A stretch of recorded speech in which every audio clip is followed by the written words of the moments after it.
we're going to first talk about layout, design rules of thumb. A lot of times we're dealing with bathrooms that are, the floor plan doesn't work. For some reason, a concept was obsolete, or it just doesn't fit the needs for your house. And so a lot of homeowners want to stay in their home long term, so they're trying to plan for the future as well. So some of these concepts will go in line with universal design, trying to plan for the future, and those types of concepts. So, okay, just some common layouts. You start off with a powder room, which may or may not have a shower or bath in it. Typically, that's going to be about 5 to 6 foot by 5 to 6 foot. You may see a neo-angle shower in there. That's a pretty common size. From there, you'll see what's commonly referred to as a hall bath, either a 5 foot by 8 foot or 5 foot by 9. If you get into a 5 foot by 10 foot bath, you can always add a second sink in there. You have a little bit more flexibility as far as what you can do, if possibly converting a tub shower to a walk-in shower as well. You also have an 8 by 5 opposite end, or a Jack and Jill style bathroom. When I say a master bath, the sky's the limit there as far as size and how the layout can be. But again, folks will say, what does a master bath cost? Well, some people's master bath is the same size as some people's hall bath, and vice versa. So these are just some common starting points for bathroom sizes. Doorways and swings, pretty important as far as making sure that the door doesn't impede your walkways. Recommended minimums about 32 inches. A lot of times folks will say, well, we need to move the door, shrink the door down to get more cabinet space. I don't ever want to shrink the door. I always want to add size to it. Universal design concepts at 34 inches minimum. I recommend 36, just if you need to plan for a wheelchair access there. Narrow passageways as well. If you have a narrow hallway down, a 36-inch door is ideal. Obstructions to watch out for, obviously, you don't want to plan. Pretty self-explanatory. And along those lines with obstructions, it's not just the cabinets, it's also where is the light switch. I can't tell you how many homes I've been in. The light switch is down the hall, or it's on the other side of the door. You know, there wasn't a lot of thought given to layout a lot of times, or there may have been 4 or 5 homeowners, so you have various different stories that the house is telling you. We like to relocate all those switches into a safe spot, open the door, and it's accessible right there. Here's another, just kind of a rule of thumb. You don't always have this allowance with the bathroom, but preferably, 4 foot width going in towards the door and depth unobstructed. It's nice to have at least 18 inches on one side so you can actually go around, enter into the door, maneuver if possible, and 5 foot beyond is ideal as well. So as you're thinking about your bathroom or maybe reconfiguring, this is just some good rules of thumb. Walkway standards here as well, just some clearance in front of sinks and toilets. 21-inch minimum. I like 30 inches, or in front of a toilet, 36 is pretty comfortable there. You don't always get this with the bathtub as well, but the more space you can get in front, the more space you can easily access, and you're not tripping over the toilet or some other obstruction. Height, again, 80 inches is the minimum you really want in all of your space, whether that's in the shower or overhead. A lot of times you'll see bathrooms under a stairwell, for example. And so keeping that in mind, that's where you'd want to see either a toilet or a vanity. Hide it under there as best as possible. Toilet rooms are popular, especially in masters. A lot of people, hey, can we get a toilet room here? It makes a lot of sense. Gives some privacy. Here's the bare minimum as far as width goes, 30 inches. To be honest, 36 to me feels about the bare minimum. If you can get 42, that's even better. Just elbow room if you're taller or larger, that's comfortable. Also allow for that doorway clearance. The last thing you want is banging knees or something along there. Or just the feel of walking into the door, then you have to get the door out of the way in order to sit down. Width overall, that's not necessarily to a bidet, but that could be a counter there as well. Toilet width, you want to allow 18 inch on center, 36 overall. 15 is a minimum, but again, 36 is about what you want to be comfortable with anything beside you. Toilet paper layout, again, there's a lot of different aftermarket toilet paper roller stands, things of that nature. If you're going to put it on the wall, don't put it behind you. You want to have it at least, I'd say, a foot away so it's easily accessible. Again, 26 inches off the ground is kind of the common. Anywhere within that 24 to 30 is comfortable. Toilet heights, you know, you've got an ADA recommended standard height, child and juvenile height. We don't install a whole lot of juvenile toilets. We don't do school work, so actually I've yet to install one. So the most common is going to be around 15, unless it is an accessible toilet where you want the higher seat height. When you have double sinks, just keeping them together, 15 inches on center off of the wall is ideal, or excuse me, 20 inches is ideal, 15 is recommended. If you've got a pedestal sink, you don't want that too right up next to the wall adjacent. You're going to get a lot of splash up against there as well.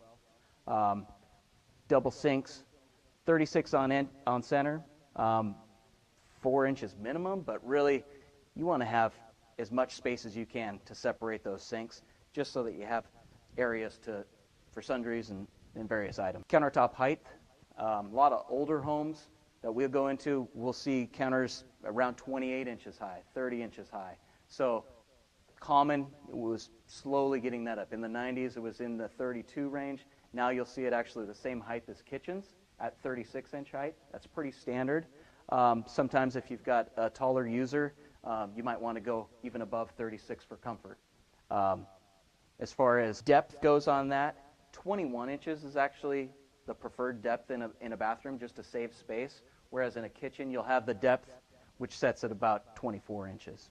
So a little bit of space saved in the bathroom goes a long way. This is an accessible universal design sink with wheelchair access below. You want to basically stay at a minimum of 30 inches on the width of that, but recommended as much as you can get. Just counter space on either side is preferable, and also you want to maintain a minimum of 19-inch there for as much space underneath for comfort. Shower standards, you know, the minimum 30 by 30. Who's ever been in a 30 by 30 shower? That's a phone booth right there. It's not comfortable, and you're not you can't pick anything up. That's a minimum, but I think that was like 1968's minimum. 36 is about the minimum I'd recommend. In a neo-angle shower, that's with the door here at an angle in the front.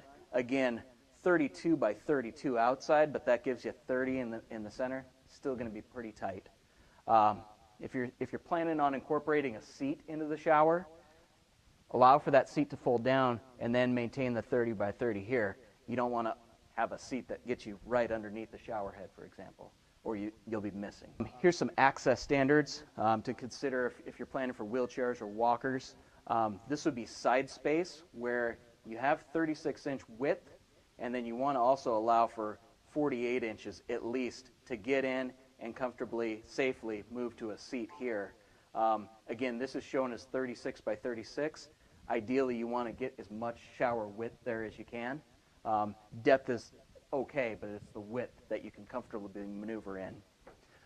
If this is a roll-in shower, that circumference goes up to 5 foot circumference, so you can easily turn around safely. If it's just an in and out, then 60-foot width, but 42 there on the depth. This is a standard shower with bench. I'm going to touch on the bench width here, 15 inches minimum. You can go to 18. It's pretty comfortable. You don't want to go too much more than that. There's no use for it, and it just cuts up valuable real estate in that shower. Shower head height at 72 to 78. Again, depends on who's going to use it. So during layout, we'll take that into account with the plumber. Have you stand in the shower, and that's kind of all the jets and fixtures. It's all customized to what's comfortable for you. Grab bar standards here, 33 to 36. That's kind of a common depth there. Also, something to keep in mind is an outside rail there too. It's not just once you're in, it's how are you going to get safely up. So kind of planning a 1-2 step. Again, this we touch on 60-inch minimum. That's turnaround safe depth. A lot of times you don't have that. So if it's a roll in and roll out, 4 foot here by 4 foot is ideal to kind of come in and then easily access all of the units. Here's a couple more scenarios with wheelchair access. This is a T turnaround. That's a circular turnaround. Grab bar height shows toilet paper roll location where it's the grab bar is below, and then this is above the grab bar. Also, just general access. I don't know if it's going to be shelves or towel bars or cabinetry, just some standards there as well. Ventilation is important, especially in the Pacific Northwest. A lot of times we're not opening a window for 8 months. I can't tell you how many bathrooms I've seen that don't have a fan, or I get told it's a real loud fan, so I think it's good. That's wrong. It probably just needs to be cleaned. The quieter the fan, they're making them super quiet these days, and also super efficient. But the technology's there. I just don't think there's a whole lot of understanding that getting the water out is of utmost importance. It reduces the effect of black mold and then also deterioration and rot down the road. So you can either look to vent to a soffit or at a sidewall, or run that straight out the roof. We try to take the path of least resistance. We weigh out, a few different things as far as routing new fans in when that's the case. Also got a illustration of a timer switch here. A lot of times you're in there for 20 minutes, then it's always natural to turn the lights off, go to work. Well, you want that fan to actually run another 20 minutes afterwards. So if you have a timer switch, it's just going to turn off. You're not wasting energy. That's a great idea. You can also set those at 30, 20, 10, and then 5 minutes as well. If you can get a window, putting the window, say, in the back, the shower, we like to keep them up high so you're not getting a whole lot of splash and soap scum down below. Here's an example of an awning window, which easily opens out with a crank. This is a horizontal slider.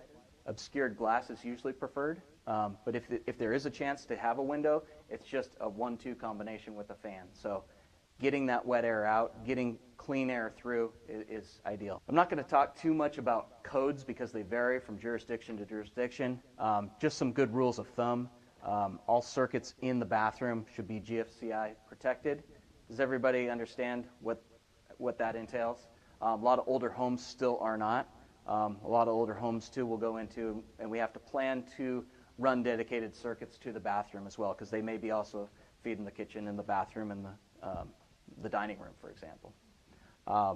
You want new outlets laid out where they're going to be used. So if you've got a makeup station, you want to have one there. Good rule of thumb on lighting. Obviously, switches by the door is great. Having another switch in dedicated areas is ideal too, if you can afford it. So you can go a 3-way. If that's within the budget, that's always a nice added feature. Putting a light in the shower is safe. It's also kind of overlooked. A lot of times, folks, you walk in there and it's a bit of a cave. So it's an afterthought on some builders' budgets, but getting as much light in is of importance. Vanity light is also probably the best light for also, shaving, preparing for the day. You don't want that light too low, shooting straight in your eyes. Offset it on either side, slightly above.